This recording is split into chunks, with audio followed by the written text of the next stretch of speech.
Good evening. This is the Annunciation Latin class, Capitulum Unum Pars Prima, or Unit 1, Part 1. Tonight we'll talk about some definitions and Latin pronunciation.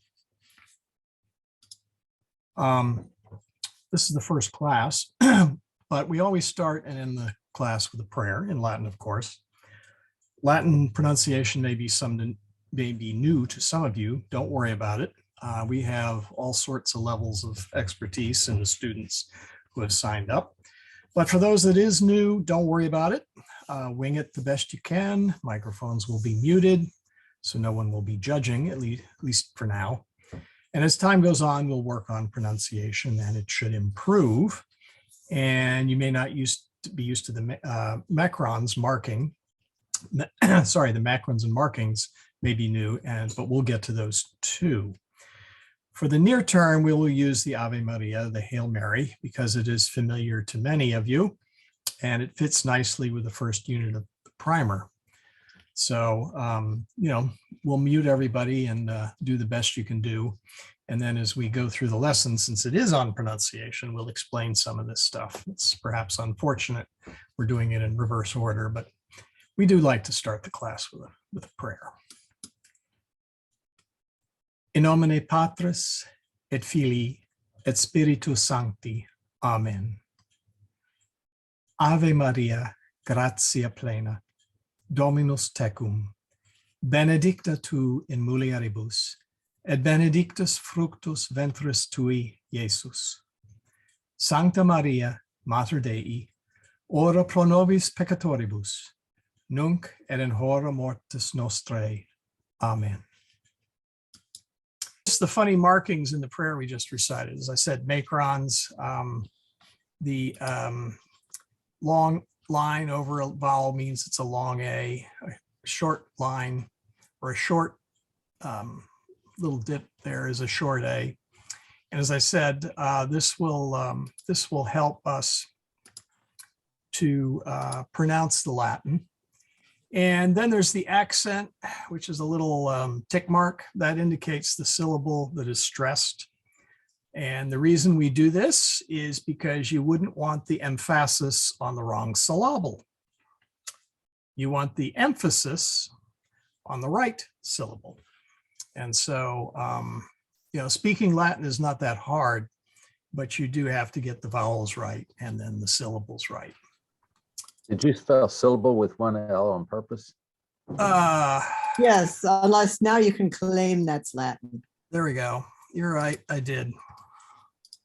Part of it was the, my spell checker doesn't like the accent mark. Anyway, I want you to consider, though, the macrons to be training wheels, so to speak. They're good training wheels, don't get me wrong, but they only started appearing in texts around the beginning of the 20th century. So for, let's say, the previous 1900 years of Christianity, well, and if we include classical Latin, even a few more centuries, you would not see them. Many current works do not have them. The good news for all of you is most of the liturgical books do have the accent marks as where to put them, but they generally don't have the macrons. So it'll be important initially to give us a good feel for how Latin is pronounced. I will try and include them on any new material, but I reserve the right not to include them on the older material. Simply because they are a pain to talk. Well, it's slow. It slows me down. Let me put it that way. So now by the way, we'll get to pronunciation in a minute. One thing I do want to mention is to define some terms. When we say Latin, it can refer to classical Latin. It can refer to ecclesiastical Latin. There are other types of Latin, legal, medical, scientific, but we don't care about them right now. If people out there in the great secular world just say Latin, they usually are referring to classical Latin. And the reason I want to mention this, if you go out and buy Latin study materials, or you watch YouTube videos on Latin, and by the way, that is an excellent source of additional learning material, you need to understand that there are differences between the two. And so I wouldn't want anybody to make a social faux pas and accidentally use classical Latin when you meet St. Peter at the pearly gates for the first time. Those first impressions are very important. So you want to use ecclesiastical, not classical, although I'm sure he understands both. So anyway, I want to talk a little bit about some of the differences for just a minute. What do I mean by classical and ecclesiastical? Well, classical is the vocabulary and the style and the way they did things in Rome from roughly the early Republic through the golden and silver ages of Latin literature. That's about 200 AD, call it. So it's Cicero, or in classical Latin, Cicero, actually, Tacitus, Martial, Caesar, Catullus, Pliny. I don't know if you're familiar with any of those authors, but that's the classical period. Ecclesiastical, on the other hand, is from the early Christian era up to today. So, the Latin Church Fathers, Augustine, Middle Ages, Aquinas, long list of authors there. So we are concerned, of course, with ecclesiastical. There are not a huge number of differences. Both are pronounced like modern Italian, no surprise. In classical, we have, you may have heard of the old Caesar's famous phrase, "I came, I saw, I conquered," which in ecclesiastical Latin is Veni, Vidi, Vici. Well, in classical Latin, or did I say classical? I meant ecclesiastical. In classical Latin, the V is a W sound. So it's Veni, Vidi, Vici. And I'm sorry, I just can't imagine Caesar as this big, fierce warrior saying Veni, Vidi, Vici. He sounds like something out of a British comedy show, one of their fops or something. In literature, it does tend to be very stiff and formal. Ecclesiastical is the much nicer Veni, Vidi, Vici. Ecclesiastical tends to be less formal, less stiff. It has a larger vocabulary due to Christianity, philosophy, and the sciences. Michael? Yeah. Excuse me. Shouldn't that be Vinci, V-I-N-C-I? Nope.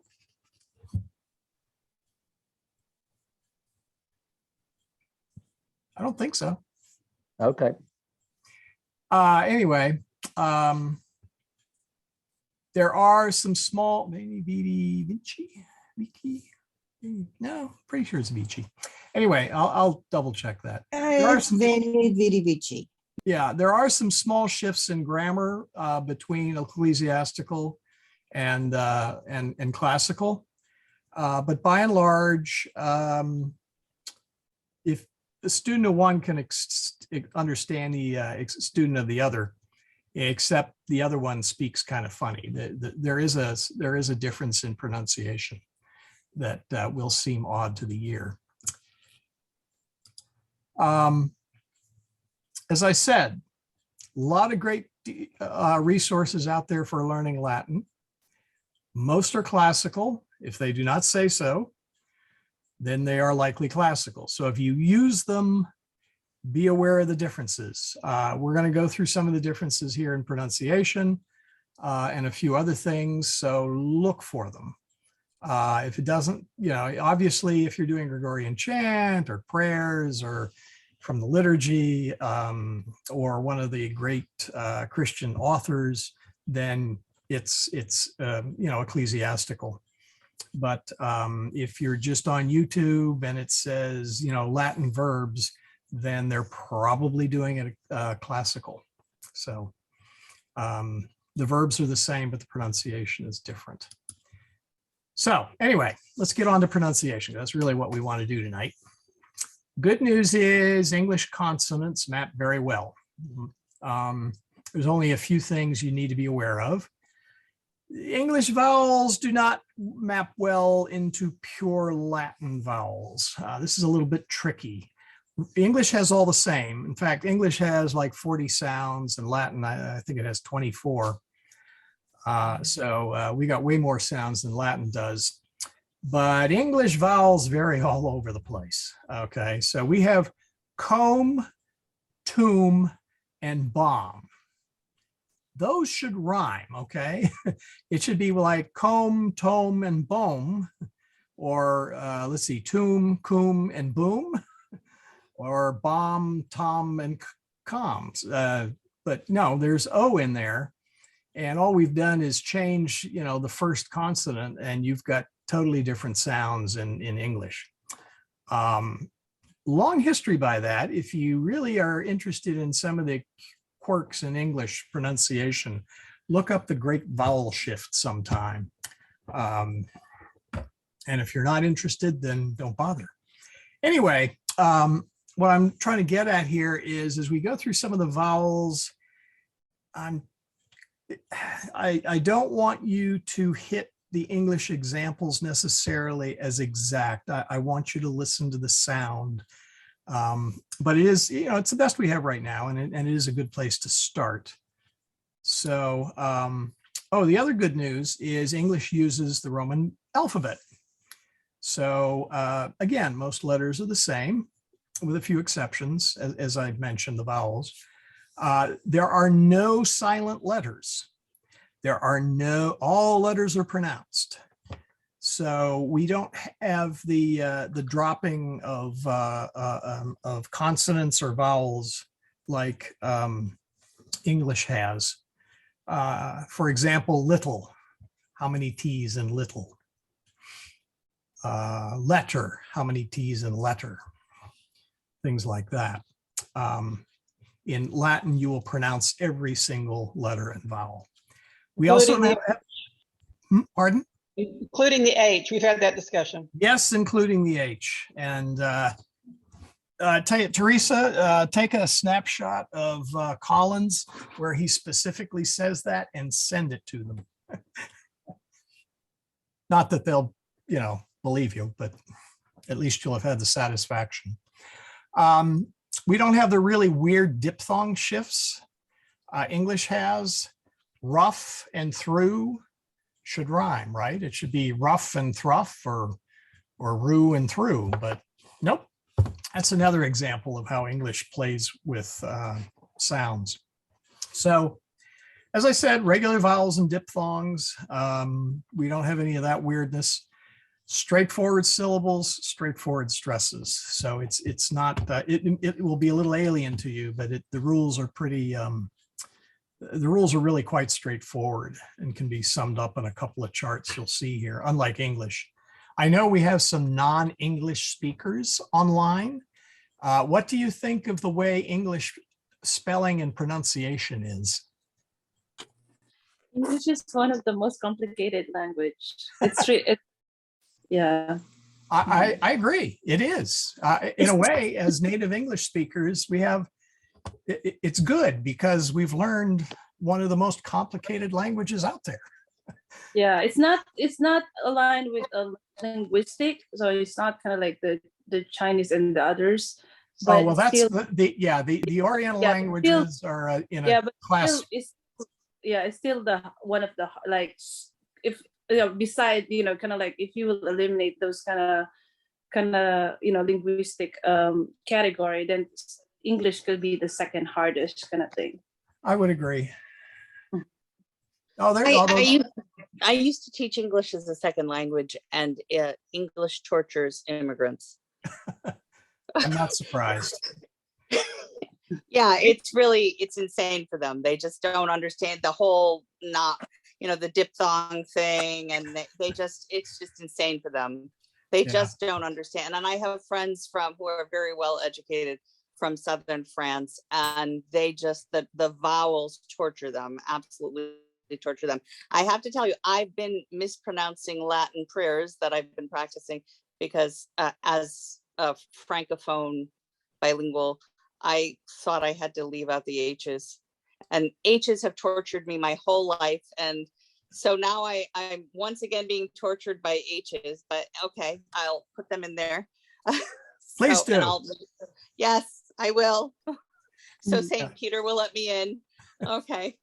Another thing I will add is majority of the language in the world, the vowels are kind of almost the same, the a, e, I, o, u. So the Yes. English is different in that sense. Yep. Yeah, English kind of mugged various languages and rifled their pockets and stole words and then tap danced all over them to, do horrible things to them. So Yes, anyway. it's called it's a mishbraka. That's what I was telling my students, that to Yes. forgive. Yes. So Yes.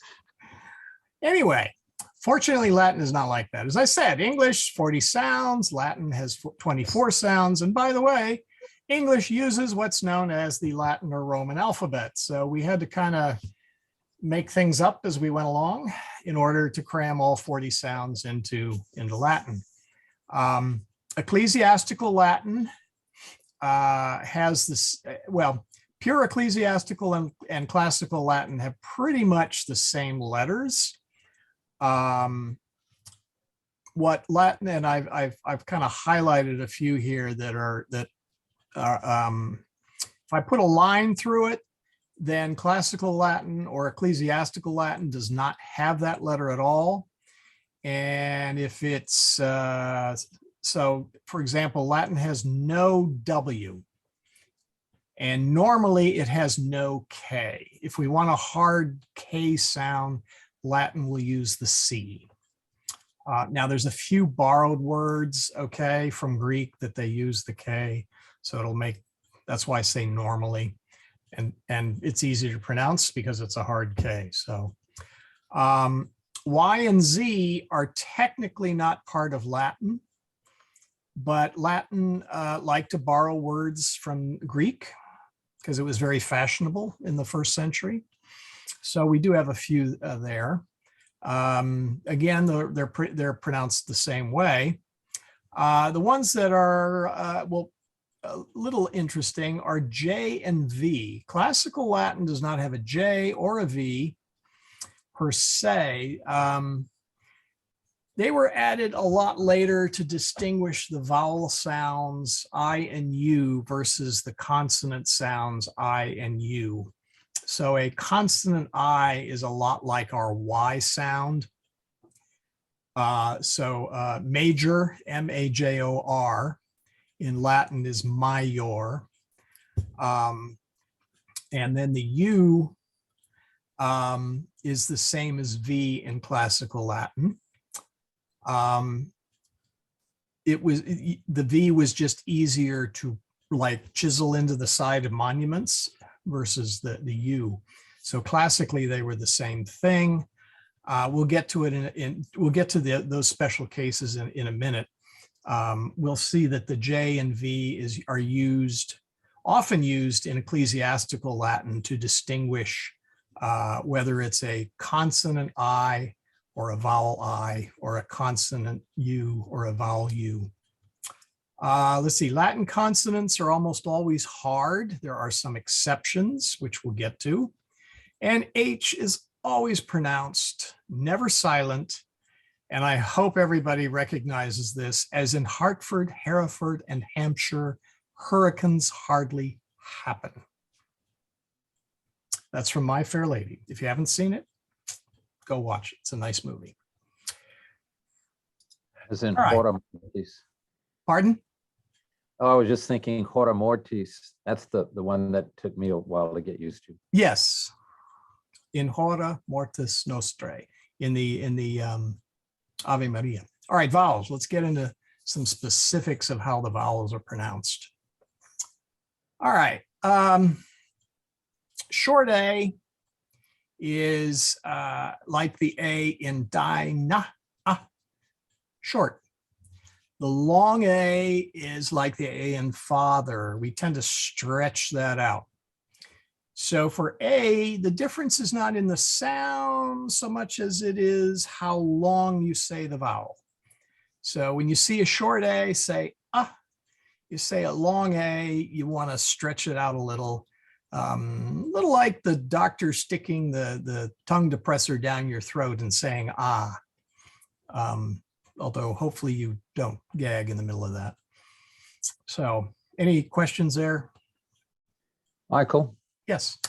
is it usually the case that in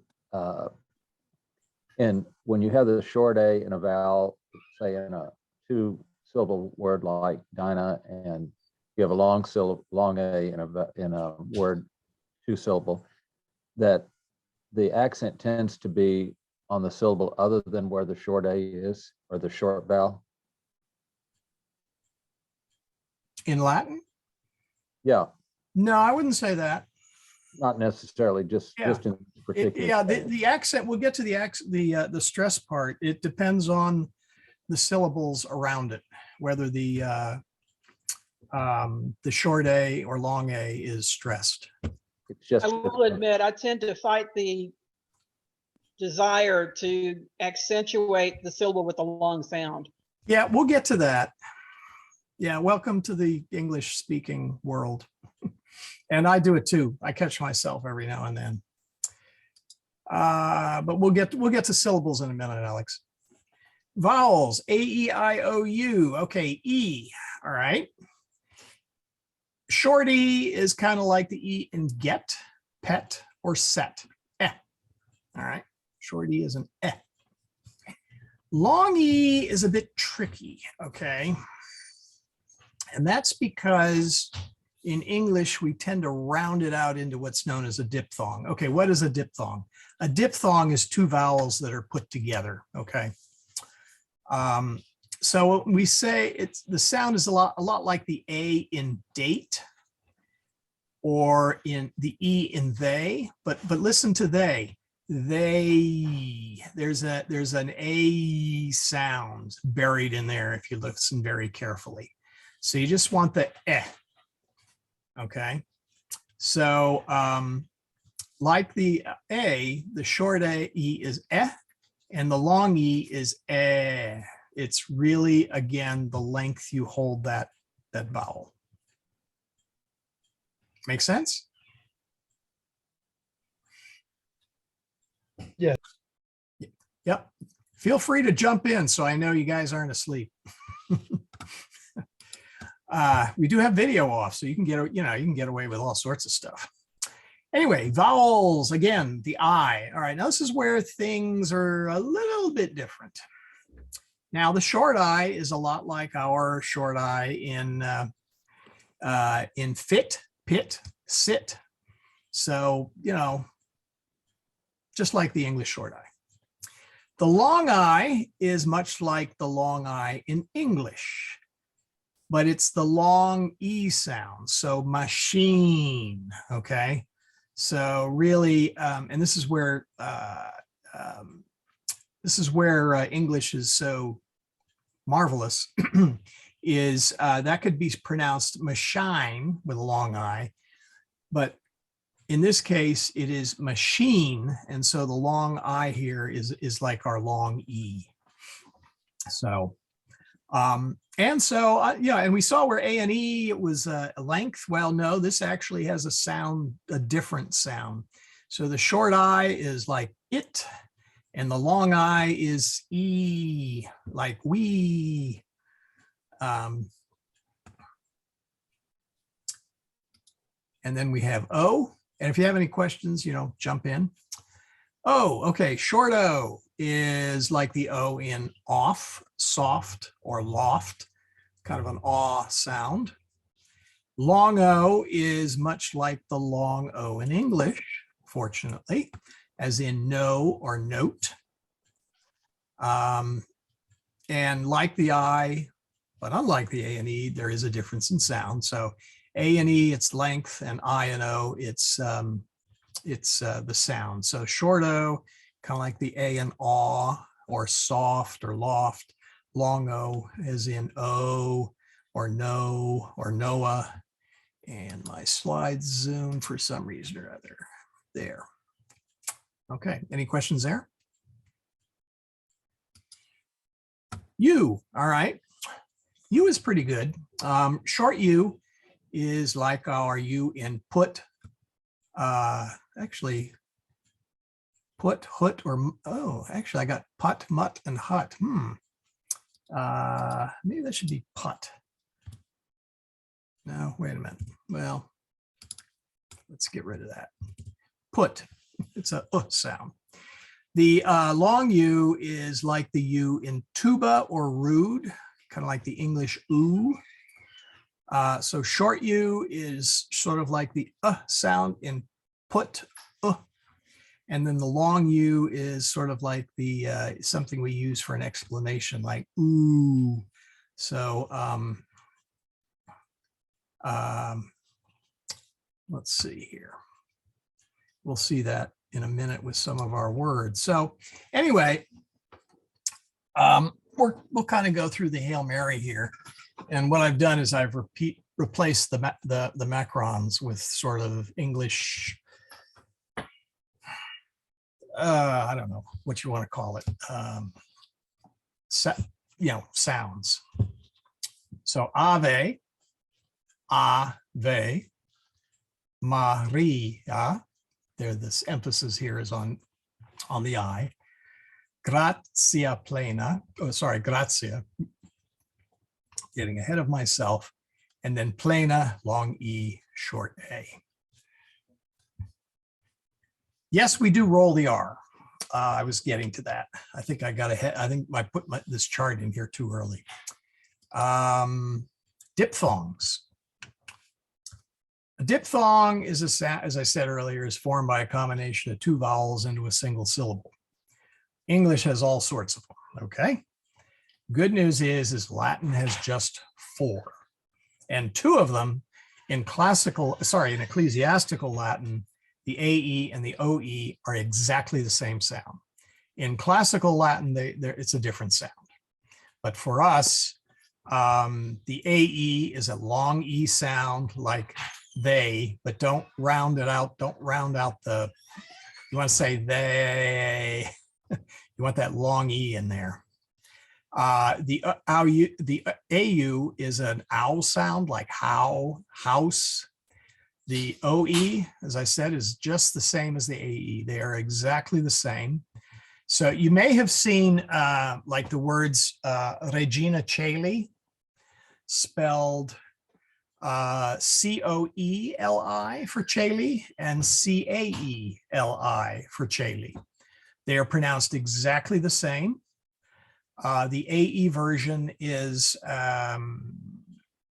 the preferred version because that is also the long traditional version. The OE crept in there over the Middle Ages and sort of everybody thought it was cool, so it was adopted widely, but they sound exactly the same. And so it's pronounced the same and they mean the same. So let's see, where were we? Oh yeah. All Latin diphthongs are considered long. Oh, and the UI is a with sound, like in dwindle. As I said, all Latin diphthongs are considered long. That will become important when we just figure out where the accent goes, because you have to count long and short vowels. So anyway, we do have one diphthong in our Ave Maria, in hora mortis nostrae, that AE in there. So you want to say nostrae, not nostrae, nostrae. I know it's hard not to kind of add that diphthong in the end, but try not to. Okay, consonants. As I said, with but a few exceptions, consonants are normally hard as much as in English. There are, of course, a few exceptions. We'll do with C's and G's. C's are hard before A, O, U, and AU. And it's kind of easy to remember that because Católica. Well, that is Catholic. So shouldn't be too hard for you to associate the hard C there.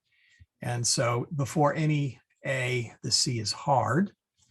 And then gaudete, which should be familiar from the, I guess that's the introit, if I'm not mistaken. But there's a number of places where there is a gaudete, hard G. It is, on the other hand, soft between the E sounds, okay, the long E and the long I. So celum, the C becomes soft, and then gemma, as in gem. So here's a little table. Hard before AOU, so cot, church. See, English actually has a similar shift. Then there's an SC where we have Tabasco. Well, the C is before the O, so it's hard. And then the SC becomes an SH sound before the E, so we have like sheep.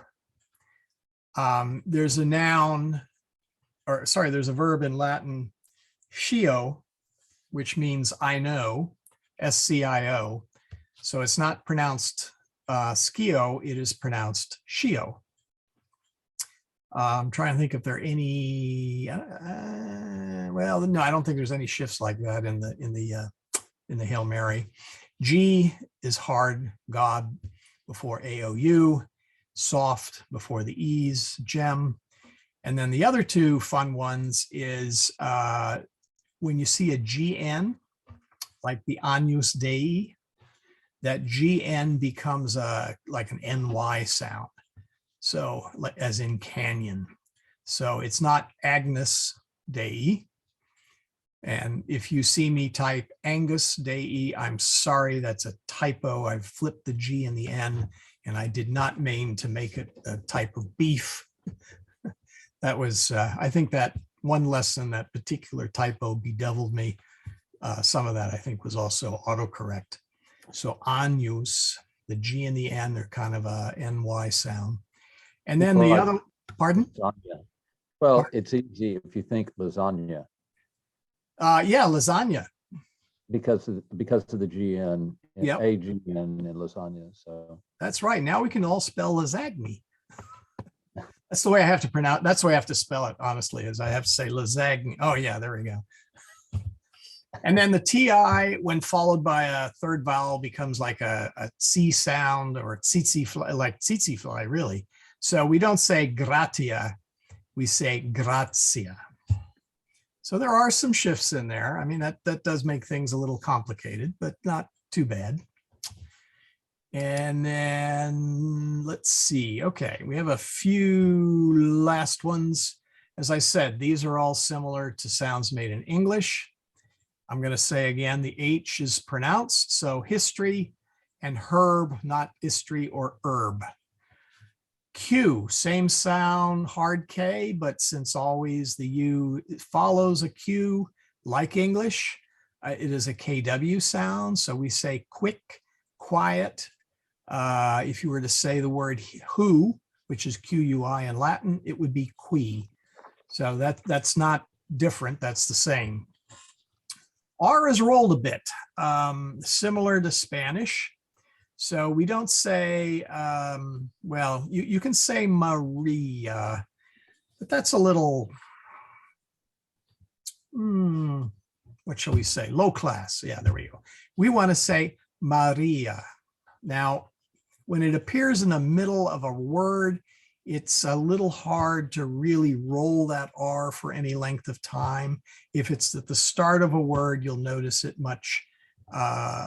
You'll notice it much more, like rationibus or rotatio, rotation. So it's easier to roll that at the front. But you want to put in a rolled R as best you can in the words. S is what's known as unvoiced, which just means it's an S sound. Okay, it is never a Z sound. So we got to be kind of careful when we say in English, ecclesiastical, the S becomes a Z, like as in lose, okay? But in Latin, we shouldn't do that. We should, so it's not, so ecclesiastica, try not to say ecclesiastica. I think everybody will be portrayed at one time or another by sticking a Z in there in that place, but try not to. So J, So we okay. don't say ecclesia. We should say ecclesia. Oh, okay. Thank you. Yeah, and you're probably going to catch me saying ecclesia, okay? Whatever, and our non-English speakers can probably testify to this, is you tend to bring a lot of the same habits from whatever your native tongue is over into the foreign language.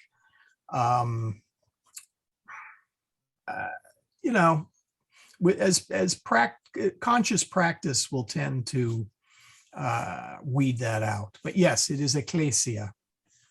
And you've probably heard me say ecclesia more than once. So, and we'll get to that in a minute, is certain shifts in sounds. J, all right, J is, the reason I say it's somewhat troublesome is because it has, it's a consonantal I. So good example is in Latin, Jesus' name is pronounced Jesus. Not Jesus, no Z, please. That's going to be a tough one. Jesus. And it is usually spelled this way, Jesus, with an I. Now, you'll probably see the J in your liturgical books. I'll get a minute into history. The reason I point this out is you're going to see it both ways. Latin's been around for what, I don't know, 2,700 years, I think. And so there's lots of different styles of writing it and such. And even within ecclesiastical Latin, there are different styles. I deal with a lot of medieval manuscripts, and you never see a J. Never, never, never, never. So, but as I said, more modern books like to put it in to kind of help us along in the pronunciation. The letter J didn't exist whatsoever in classical Latin. And as I said, it really didn't exist in ecclesiastical Latin. Italian humanists decided to add the J to differentiate between the vowel I and the consonant I. I believe that happened sometime in the 13th century or the 1300s. Even then, you didn't see it in ecclesiastical writings. I do not recall seeing it in any ecclesiastical Latin writings, manuscript or print, until about the 17th or 18th century. And even then, it was not always. But when you hit the 19th and 20th centuries, it's almost always there. Part of the reason is there was a decline in Latin expertise. If you were writing in the say the 16th century, that was the only language of the church, law, science, etc. And even in the even Newton's Principia Mathematica, which is the foundation of modern classical physics, was written all in Latin. But as vernaculars kind of became more and more used in those areas, then you saw some of these shifts. So again, not a big deal, but just be aware of it. Okay. And as I said, I'm positively medieval. I will usually choose the I over the J, but I do reserve the right to be inconsistent because I will try and start with what the book has, and but in my mind, I favor the I. So, Michael, Mhm. quick question. In that last slide, you began with MAIOR. In the slide a couple of moments ago, you said that Latin only has 4 diphthongs, and AI is not one of them. Yes, that is because, okay, that's because this AI is not one sound like the AE. This is ma, M-A, your, I-O-R, and the I is a Y sound. So that is not a diphthong. Okay, so Oh,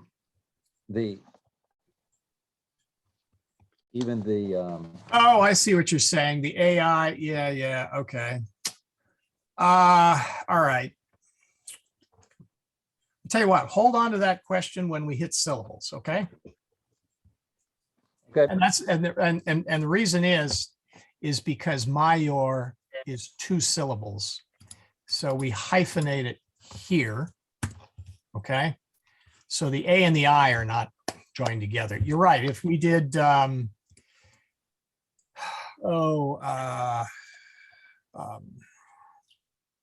well, yeah.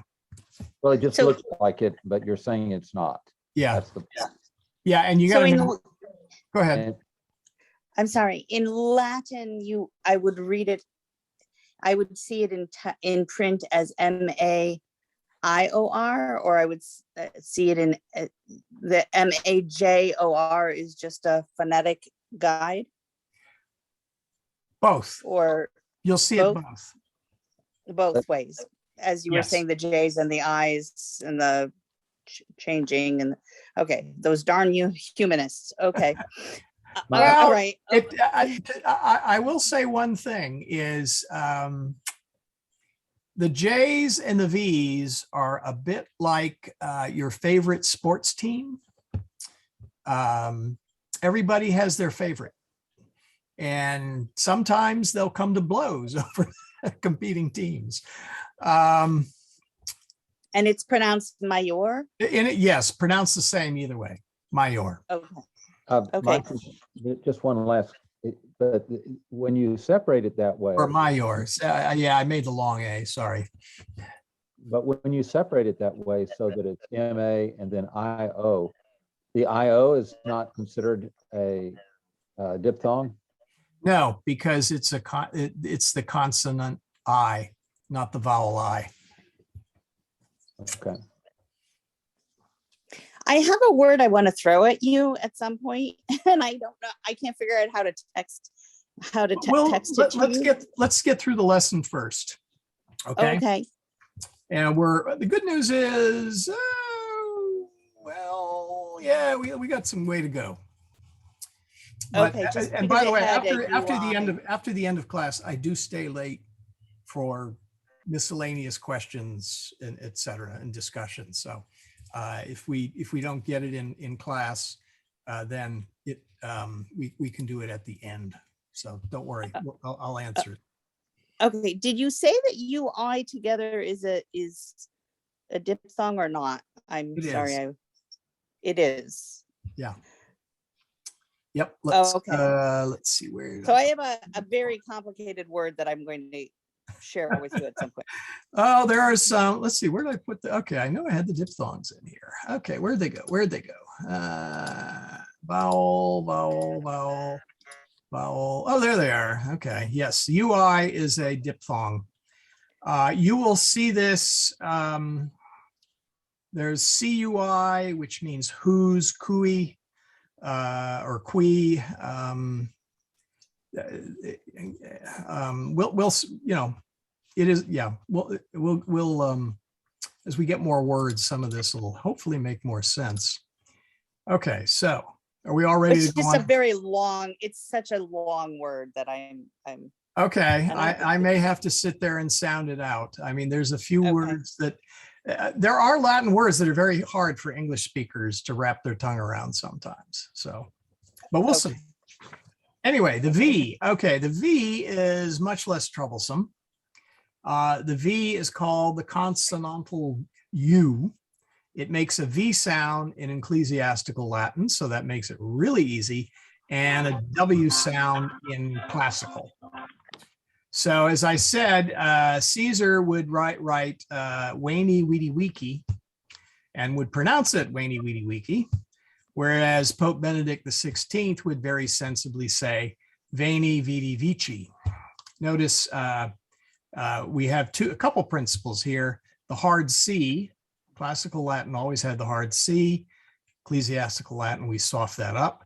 And if you know Italian, you've got a big advantage because a lot of this, as I said, a lot of this follows modern Italian rules.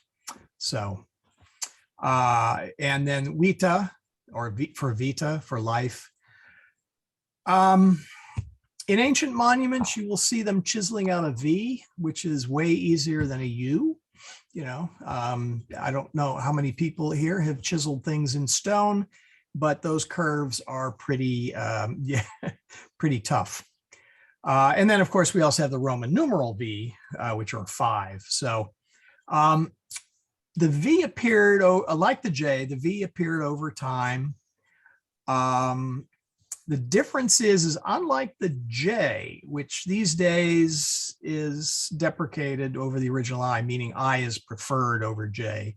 So if you go to, you know, if you buy the Nova Vulgata, the latest edition, you will see I's and not J's. So it's Jesus with an I. But V's are still preferred. Instead of Ave spelled A-U-E, it is pronounced with a V. So that makes life a lot easier for English speakers. But again, a lot of those pretty illuminated medieval manuscripts do not use V's. So we would see vita instead of vita. And I'll actually have a class where we look at some medieval manuscripts just for fun. But we got to get some vocabulary and grammar and pronunciation under our belts first. So, all right, now, one more thing about vowels, and it's noted in the primer if you read the book. English speakers and other Europeans as well sometimes make a short vowel long when it becomes accented. I am sure is there anybody here that has never been to a Latin mass? Just out of curiosity. We won't laugh at you. I'm just, you know. I have never been through a Latin mass. Okay. All right. So there's one person that I get to train from the get-go to do it right. Anyway, in the mass, you may, and even movies sometimes, that you will hear the words Dominus vobiscum. The O is actually short, okay? What you will often hear, though, is Dominus vobiscum. And the reason for that is the accent is on this O. If you are singing this, it's very hard to sing this with a short O. So certainly in Gregorian chant and other songs, or liturgically oriented songs, you will usually hear Dominus, which by the way means the Lord. I should have defined that. So write down, that this literally means the Lord be with you all. Vobis is plural. So the correct pronunciation is Dominus vobiscum, but you'll probably hear me say Dominus vobiscum. And I've listened to Father Felix, And I can't decide when he's speaking whether he uses the short O or not. It's like halfway, sort of like he's kind of compromised a little. He's trying to make it short, but habit makes it long. Long and short, try to do it right, but don't worry about it. Okay. English, we have various shades of accents, just like Latin does. So English, how many people say potato versus potato? Yeah, Father Felix, when he hits the last gospel, I think he's got his racing stripes on, and I hope he's not listening. But you will find that he does tend, when it's something that the congregation has to reply to, you will find he slows down quite a bit. And by the way, he's not the only priest to do that. I've seen lots of priests when they hit something like the last gospel, it's, off to the races.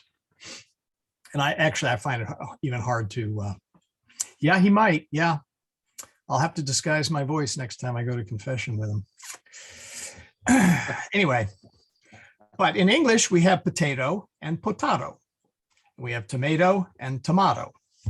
Now, I doubt that there is anybody, yes, I doubt there's anybody out there that would not, understand the difference.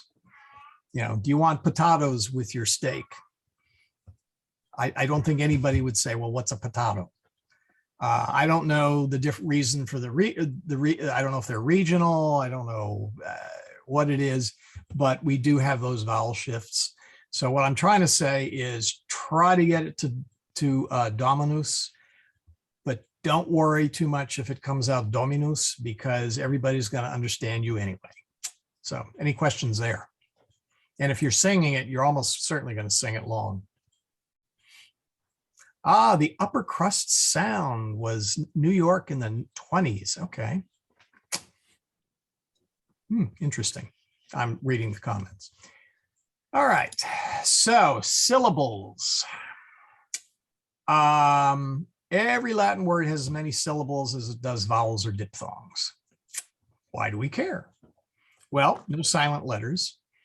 In Latin, each consonant, vowel, and diphthong is pronounced separately. But the trick is we got to get the sounds grouped right. So let's take the word grouped. It could be grouped or grouped or grouped. In English, you could pronounce that any way, right?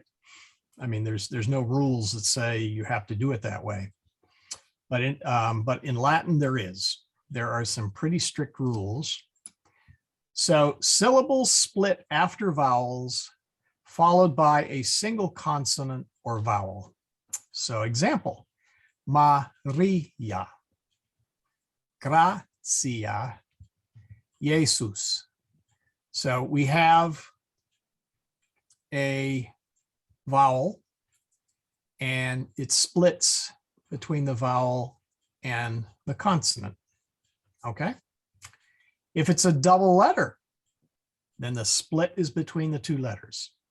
So peccata, sins, is pronounced peccata. We split the C's. Okay. It is not peccata or P, I guess that would be peccata.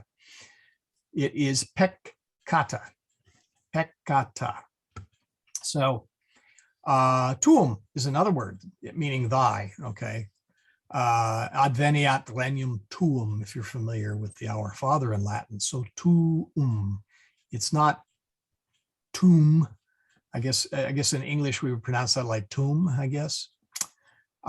So you need to split where there's a double letter, you split the letters. Multiple consonants usually split after the first consonant. So sancta, benedicta. Okay. So we split here between the N and the C, and let's see. Well, that's just a double consonant. So I guess that was a bad example. That doesn't count. But sancta. sancta is where you split that. Is there ever a case where we roll the N and C together to make one sound? Oh, you Okay. would ask that. I was hoping to sneak that by. I have a story, sir. Yeah, no, I recognize the voice.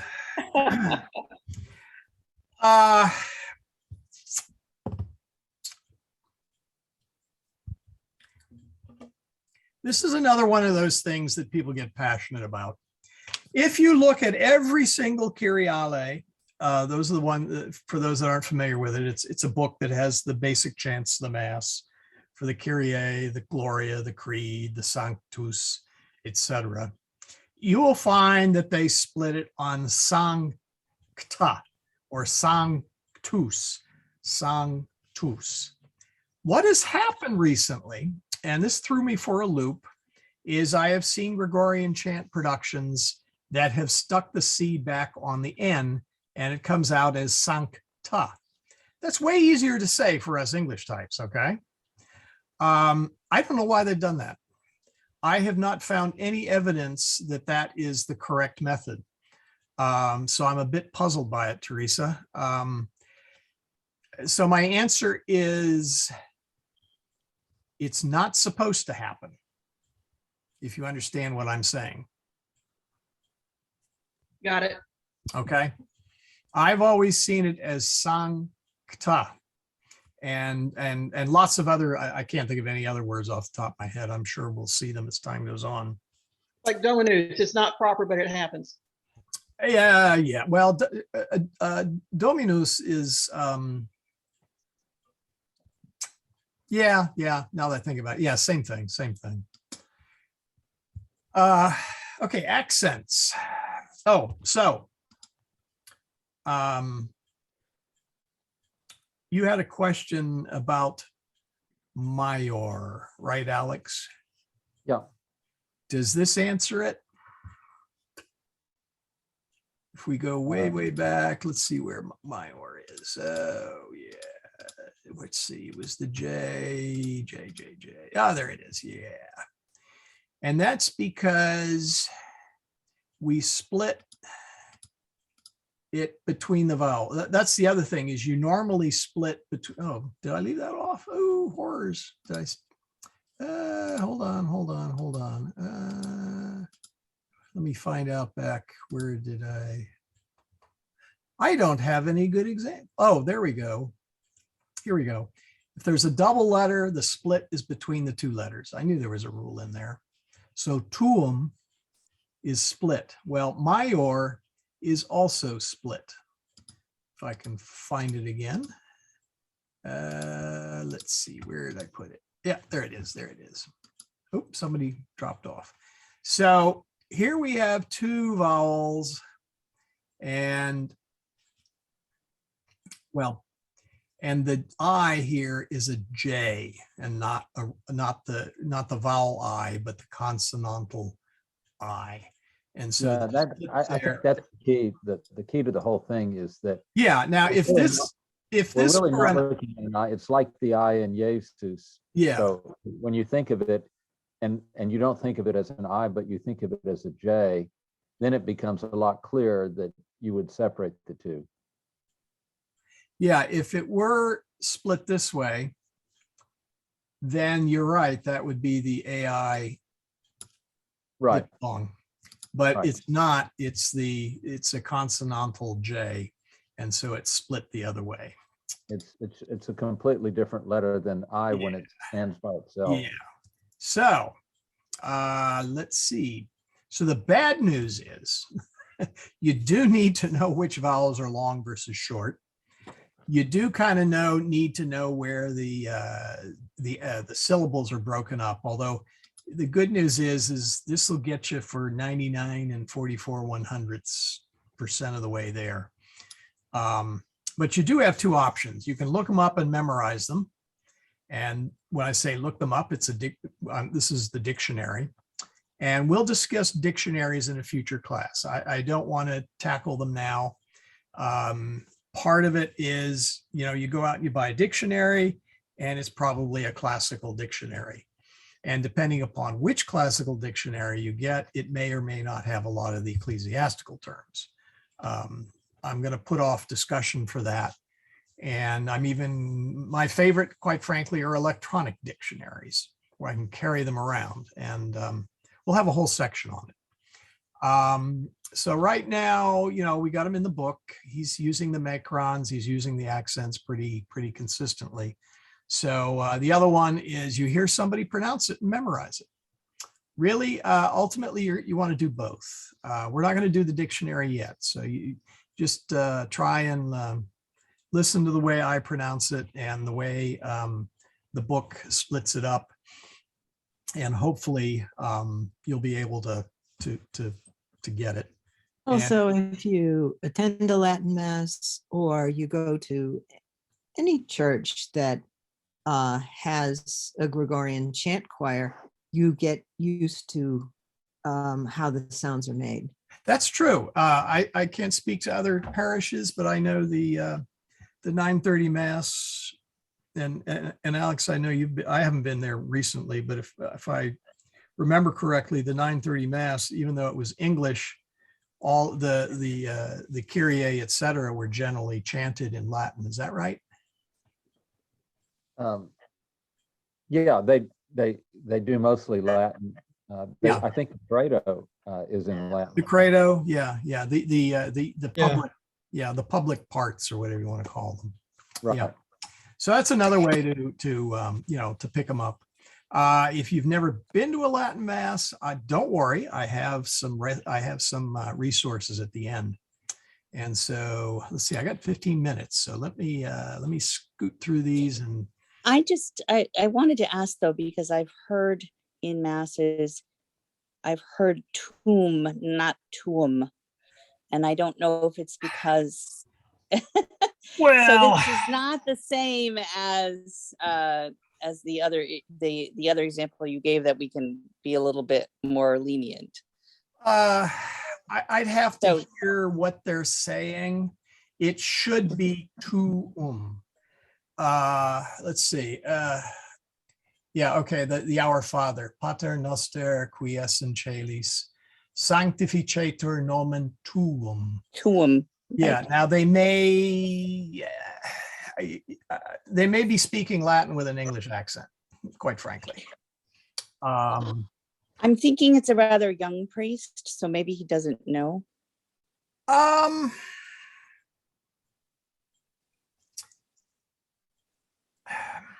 We don't have like a gajillion, Latin, Connecticut. There's not a lot there. Yeah, and it may be he's being a little sloppy. And to be honest with you, sometimes picking up when you say things really fast, okay.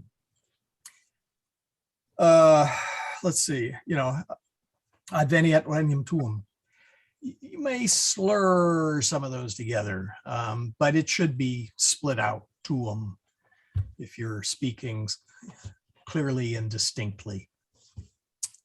Okay. So, okay.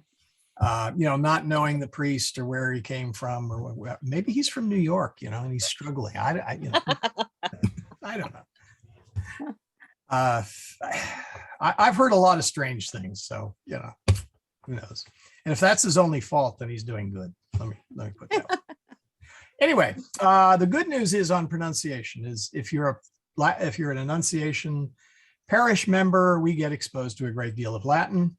I realize a lot of people are on this list are not from Annunciation. Try and attend a Mass where it is used. It can be the extraordinary form, i.e. the pre-Vatican II version, or the 62 Missal, if you want to call it that. I hate the word Tridentine Mass, and I'll tell you why. But also the current Missal, which I think is 2000, the post-Vatican II Mass. A number of parishes will use Gregorian chant for some parts, the Kyrie, if they're doing the Kyrie, that's Greek, so that isn't going to be any help, but they may do the Our Father or the Sanctus or the Agnus Dei. But even if you don't have that, there are lots and lots of Gregorian chant recordings out there, tons. There's also this URL. And by the way, keep your PDFs, because you should be able to open a PDF. You should be say, oh, hey, here's a link. And you should be able to open the link and go exactly where I am pointing you to. Oh, do we want, oh, I didn't, did I have to log in? I don't remember. Anyway, I think I have a free account for that. Anyway, what this guy does, oh, you're not seeing my web page, or you're, oh, well, sorry, you didn't see my browser page. Anyway, if you click on that, it opens up the browser. So it'll make life easier. There's YouTube, lots of stuff on YouTube. And in fact, I will recommend some. Apple Music has a ton of Gregorian chant. I'm a subscriber, and they've got more Gregorian chant on there than I could ever listen to in my lifetime. I'm sure there are other online music services that have them as well. I'm just not as familiar with them. So, but Do you find, excuse me, do you find the pronunciation with, like, let's say professional operatically trained or whatever, like the Tallis scholars or something like that, versus a recording by nuns? Do you find that the pronunciation differs? Sometimes. Okay. And it's not, it's usually, okay, it's usually not dramatic. One of the tricky things, and the Tallis scholars are a good example. And you have, for those who are trying to recreate something that was done in the past, they have a choice. They can either pronounce it, for lack of a better term, the modern way, or they can pronounce it the way it was done in that particular region, in that particular century. There's a really good example, and I'll see if I can dig it up. There is a gentleman who has reads Shakespeare the way it was pronounced when Shakespeare wrote it. And so it sounds very strange to your ear because of the vowel shifts since the, when was that, 1600s. There was also, Ivan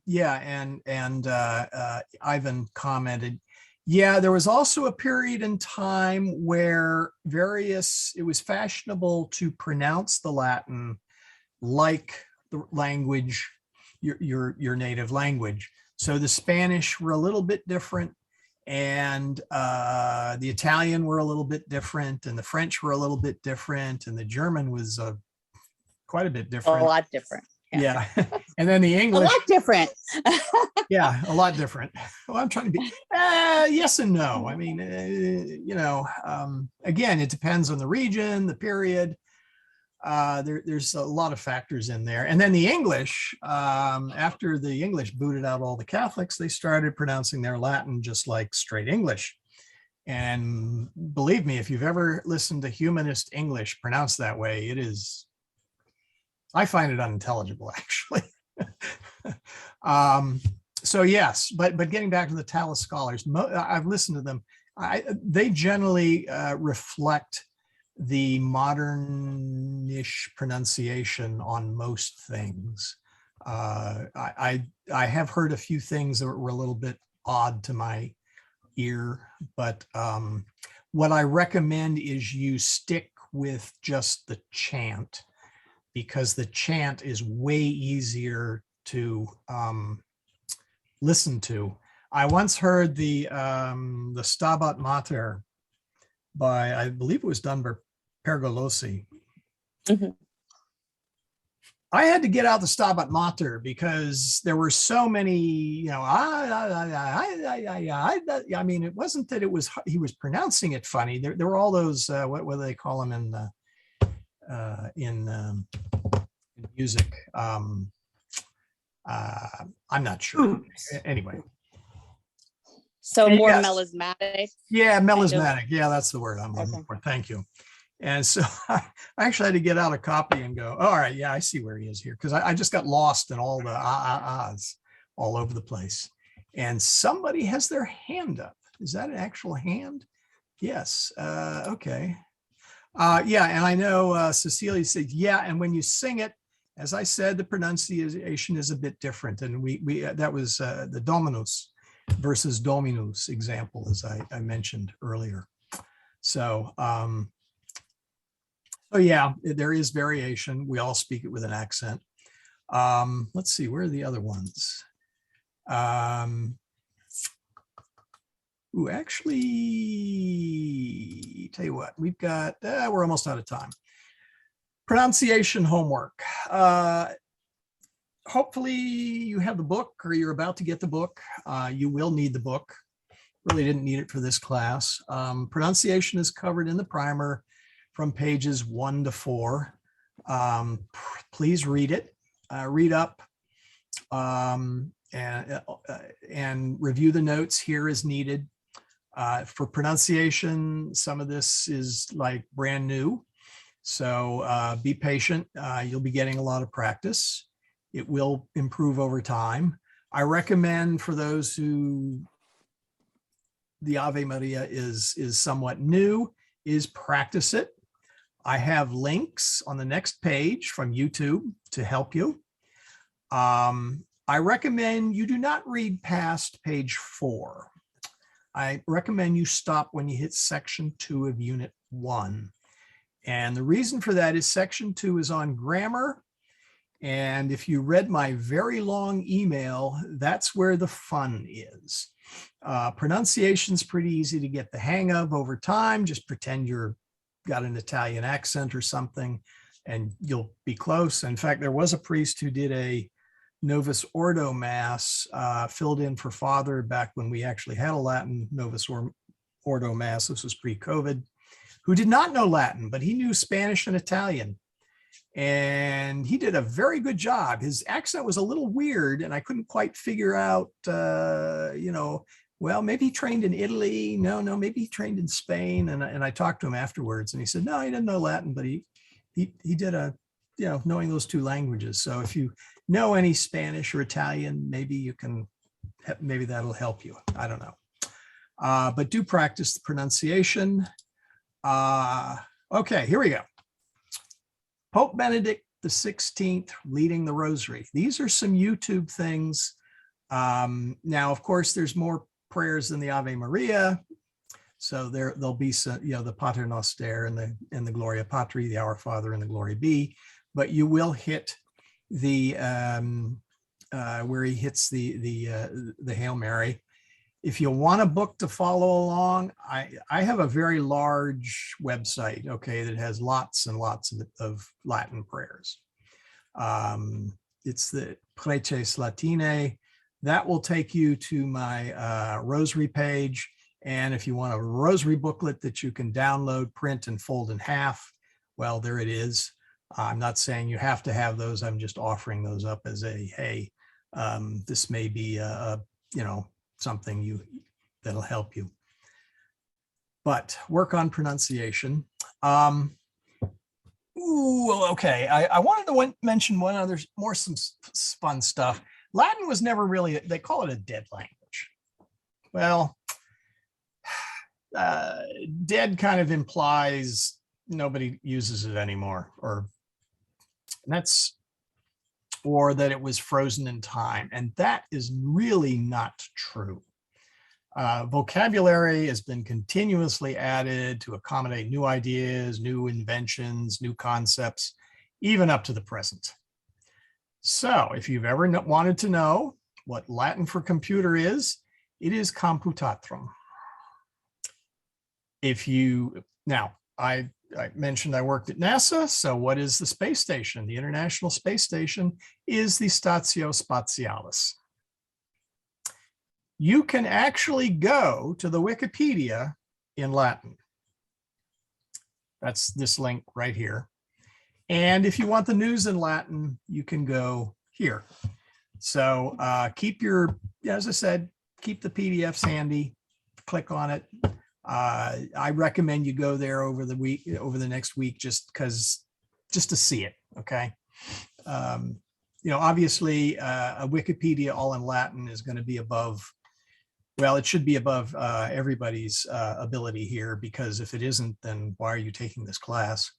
And likewise for the news. But actually, over time, actually, it will improve. And there's actually a way to use the Latin Wikipedia, or the Wikipedia, to look up words of modern inventions and concepts, because they have quite a few pages devoted to various things. Michael? So, yeah. Could you go back to the preceding This one? slide? No, the one before that. One before that one? Yeah, I just wanted to, for those who have not been in this course before, that resource, Preces, is incredible. Michael won't say this, but he's the one that authored it.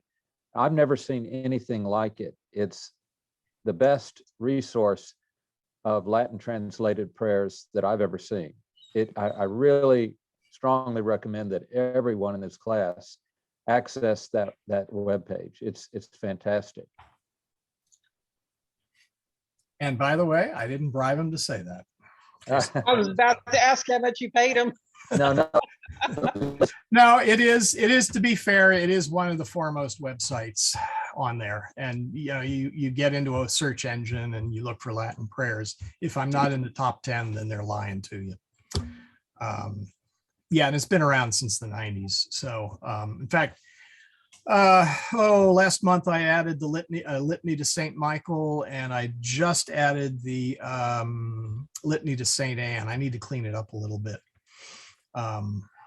So yeah, it's got a lot of stuff, and I will be referring you occasionally, especially coming up with Advent season and Christmas. There's all sorts of stuff out there. So yeah, I'm going to point you to various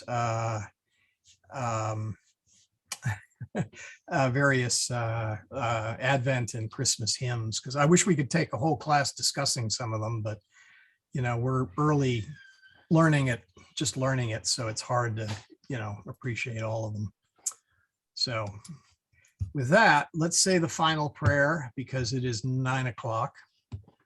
And I will stay on. And Monique, I think it was you that had the unpronounceable word, for which I'm somewhat nervous about. But Yeah, I had to unmute myself. Yes, Oh. I have yeah. the Well, winning word. Okay, we'll do the closing prayer, and then we'll then it will be quiz the teacher night, I guess. Well, it's always quiz the teacher night.